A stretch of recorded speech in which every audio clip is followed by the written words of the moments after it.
ولا تقتلوا أولادكم خشية إملاق نحن نرزقهم وإياكم إن قتلهم كان خطأ كبيرا۔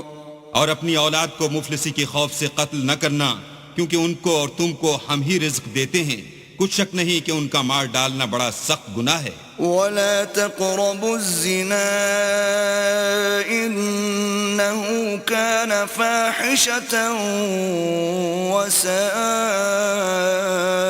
سبيلا۔ اور زنا کے بھی پاس نہ جانا کہ وہ بے حیائی اور بری راہ ہے۔ ولا تقتلوا النفس التي حرم الله إلا بالحق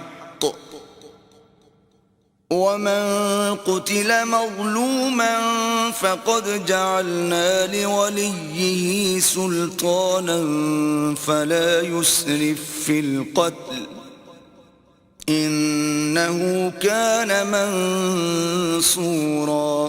اور جس جاندار کا مارنا اللہ نے حرام کیا ہے اسے قتل نہ کرنا مگر جائز طور پر، یعنی بفتوی شریعت، اور جو شخص ظلم سے قتل کیا جائے ہم نے اس کے وارث کو اختیار دیا ہے کہ ظالم قاتل سے بدلہ لے، تو اس کو چاہیے کہ قتل کے قصاص میں زیادتی نہ کرے کہ وہ منصور و فتح یاب ہے۔ ولا تقربوا مال اليتيم إلا بالتي هي أحسن حتى يبلغ أشده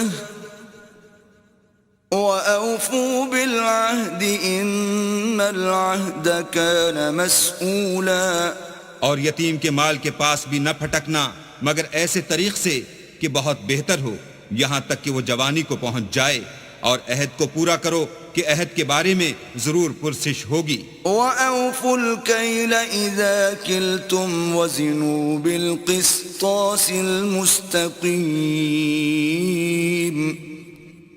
ذَلِكَ خَيْرٌ وَأَحْسَنُ تَأْوِيلًا۔